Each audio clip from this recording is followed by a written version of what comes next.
me, the greatest motivator in life is just seeing people around me in the community doing something. That's why I really like Makerspace. I come here, people always do something here. People always have ideas. And I was like, shit, I also need to do something. And the COVID years, because of that, were super hard for me because you just stay at home, you don't see anyone. So I watched all the YouTube I could in the 2 COVID years. And I procrastinated really hard. I'm trying to run a very small kind of teaching sessions, because building a foam board plane, if you don't know anything about physical world or how to interact with it, actually involves a lot of learning. So you need to learn how to cut the foam, right, to the correct depth and with the correct alignment. It's a lot of physical skills. And how to glue that stuff together, how the structure of the foam works. Like, you have to learn the basics of how the materials work, right? Yep. And then you add electronics into it, and then you learn the layer of aviation, how the airfoil works and how the center of mass works and how to balance it and why it's important. So there's a lot of this stuff. And what I'm doing right now is I'm sometimes inviting my friends over when, for example, we got new samples of foam. Okay. I would cut something. I would show them, you cut like this, you put the ruler like this, you cut it, and you see how deep is the cut. And I'll give it to them and see how they do it. And then I try to iterate on the way I describe stuff and these small little details, how I describe these processes. And what I see for the workshop is just, it will be more or less collaboration where I show one of the steps how to do, for example, how to cut foam. Yeah. And then we just have several people, probably in groups, because we don't have that much space, probably working in a group of 2 or 3 people, just repeating that and trying it. And it's trial and error because it's a physical world. It's not like software. Even in software, it's trial and error, right? So you try once, it doesn't work. You try a second time, then I can come over, just help you out with it. So it's more of this collaboration. And that's why we take more time. It's not a short 2-hour workshop. It will probably take 4 to 6 hours. It depends. Yeah. Me alone, I can probably build this plane in 3 hours or 4 hours. But you also have to include the hours of just figuring out how it works, cutting stuff, trying it out, failing, trying it again. So it will go longer. And then we go in this step-by-step way, and we see how much we can do in a day. Why we chose foam core planes, or why I kind of drove to that, is because I think out of the whole aviation, it's the most visual thing to do. It's like a huge freaking plane. It's 1 meter by 1 meter with a huge propeller in the front, right? It weighs almost 2 kilos if you fully load it. It's working with foam in general is very easy. It's probably the easiest material to work with because it's very easy to cut, to crack, to glue. You just need hot glue for it. You don't need any nails or any welding, nothing. And because of that, it's also super easy to fix your mistakes.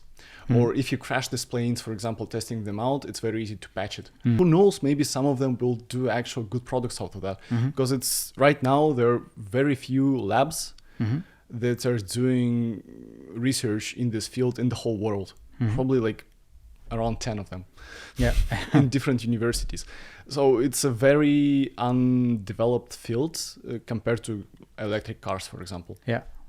All right. And there's a lot of space for also new businesses, new ideas, new products here that people can go into. I mean, the cars example is a quite good analogy to that, because or maybe you can make the case as someone who has never did anything in aviation, but who is a student for digital engineering.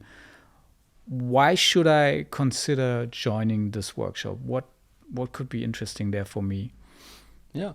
Well, there are 2 ways that at least I approach motivation in any project. And I think maybe some people can relate to that. That's my hope. One way is to look at the amount of potential cash and business ideas that you can get out of it, right? Okay. I'm a very business-oriented person.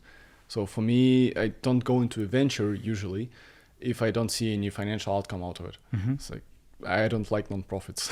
And in this field, you see a lot of potential for new ventures around aviation, drones, and sensors based. I think, well, we already see some very good examples of startups, for example, in Africa, the Zipline startup, where they have this autonomous planes delivering packages to hospitals, for example, just dropping them. And they launch them with slingshots.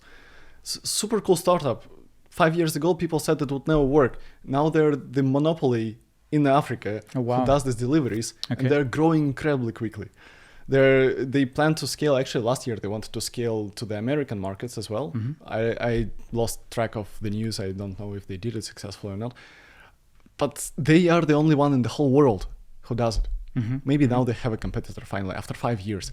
And in this whole aviation sector, there are either companies who do professional aviation, like big planes, and they are overburdened by a ton of certifications.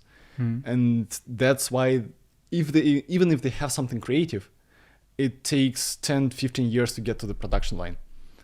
And if you're a young student who are interested in making impact in the world or making some sort of business or product, you're usually not that interested into staying here for 15 years to get it down to the line. That's why this small-scale autonomous aviation is very interesting in terms of business. You can very quickly develop a product here. You can prototype. The cost of the crash or the fail is minimal compared to crashing a Boeing or something like that. And all the testing that you need to do, you can do either in space like this or right outside. Go outside, just crash something.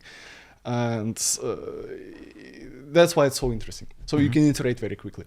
It's almost like building a software a little bit slower. And then the second motivation from like the pure hobby perspective, I just think that like this phenomenon of flight made by humans is just something almost magical, right? Although I know how the physics of the like airfoils work and how the pressure difference works and how the airflow works, still sometimes I look at planes or quadcopters and I'm like, this thing just magnetically hangs in the air just at one place. That's some sort of black box magic. It has this kind of feeling, and it's very interesting for me. I don't know why.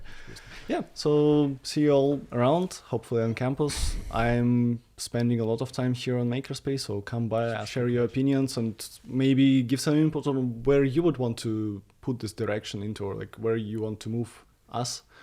And yeah, we'll try to figure it out, right? It's how to support it. Absolutely. It's